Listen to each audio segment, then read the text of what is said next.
Hello, my name is Beth. You may not know me, but my goal with this YouTube channel is to bring awareness to mental health. And while I am not a trained professional, I want to help lighten the load in the world. Especially during COVID, a lot of people are struggling and they're finding themselves looking for new coping skills or just any kind of relief with mental health. Um, I have been going to therapy on and off since I was 2 years old. For those of you who are curious, I have post-traumatic stress disorder. I was diagnosed when I was 23. It has impacted my life profoundly. While I am grateful for therapy and taking medication, it's still not easy. I'm going to be honest with you. However, this video today is not about that. It's more or less taking what I know and sharing it with you. How to find a therapist. What are some tips? Tip number one. I think it's best to find a therapist that you have the same kind of, maybe not the same life beliefs, but at least like they're not against whatever you're against. So for me, when I look for a therapist, because I am not religious or I'm more spiritual now, but I want to find a therapist who isn't going to ask me to pray with them. Like, that's a big deal. Like, I don't want to hear Bible stuff in the lobby because a lot of the abuse I endured, unfortunately, was at the church. And I'll get into that later, but for me, that's one thing.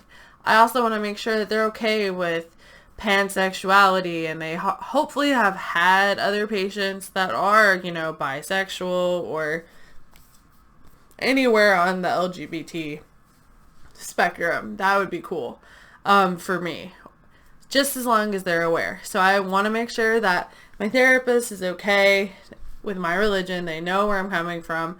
And also, like, I know that they're totally good. Like, they say loud, they say proud. We work with LGBT. Like, that's important to me. So if you are passionate about something and you want to be respected and to be able to be yourself in front of your therapist, I think it's important that you find someone who fits that for you. So when you're finding a therapist, you might not find the right one the first time. That's also something to keep in mind. There are so many different people who administer therapy. There's so many different kinds of therapy. If you can have a general idea of what you're looking for in a therapist, like, are you looking for coping skills? Are you looking for someone who can handle you talk about grief? Are you looking for anxiety, dissociative disorders, PTSD? Are you going through a divorce? Like, there's a ton of different ways to go to see a therapist, but I think it helps if you know that the therapist is equipped to handle your specific issues. So for me, when I found a therapist because I had PTSD, I made a phone call and I said, hello, I have a lot of trauma. I'm looking to find a therapist at your clinic. I need to be evaluated for, trauma disorders because it's impacting my life. Do you have a specialist? And usually they will, tell you if they do or they don't, and they'll give you a name of someone at their clinic who can help you, okay? And that's what's important to remember. So when you are looking for the therapist and stuff, make sure you ask for what you need, because you can't always get what you need, but if you ask for it, I feel like you'll have a better start. And sometimes we just want to take off running. We don't want to have to fall on our face a bunch. Hopefully, I have fallen on my face enough.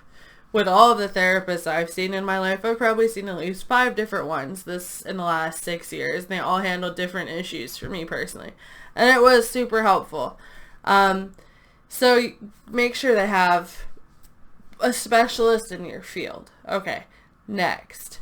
Where to look for a therapist. If you do not have insurance and you're comfortable doing something online, I tried Talkspace 3 years ago. This is not sponsored. However, I did try their service 3 years ago. I liked it. That's not the only therapist I've ever seen in my life. It definitely was nice to have someone I could text horrible, just stuff I was going through, and having them, respond to me every day.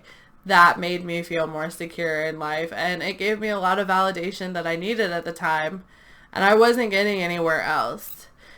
So the other option is, what if you don't have money?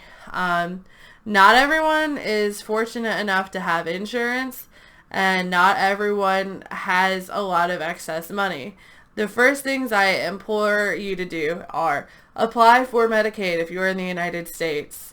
If you're eligible for Medicaid, usually they will have a list of mental health professionals that you can see, and they will be able to help you out. Secondly, if you don't have that option, you can contact the Community Service Board for your city.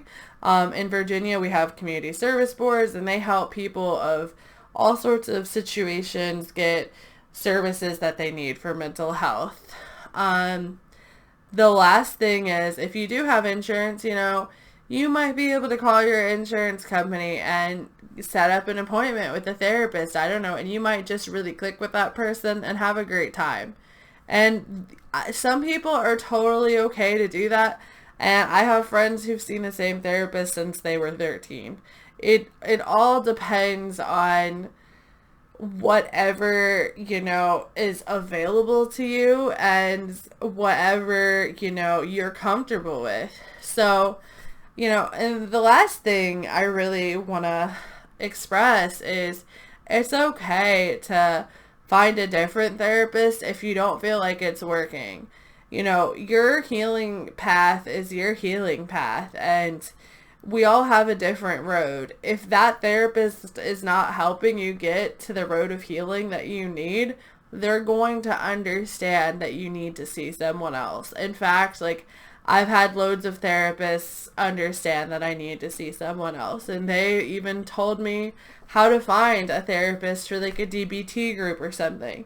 So just know that you're not alone, and it's okay to struggle. There's nothing wrong with asking for help.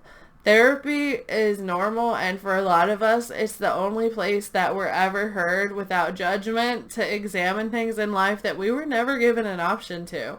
Not everyone grows up with a good support system, and some of us, our therapists are the only support system we have.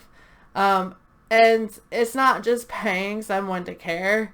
It's paying someone to teach you how to care about yourself and validate your own feelings.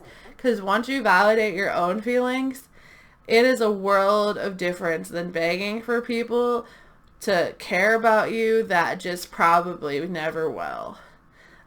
I hope that this video gave you some tools to look for a therapist. I also hope that if you have any questions, or if you learned anything from this video, that you could comment below and let me know what you liked. If you have any ideas for me, drop an idea down below, and I will try to pick my brain or someone else's I know to get you an answer. I hope that you guys have a great day, y'all. Whoever, you identify as, you're welcomed here. I want you to know that you're valid and you deserve to have a life worth living for. Toodaloo.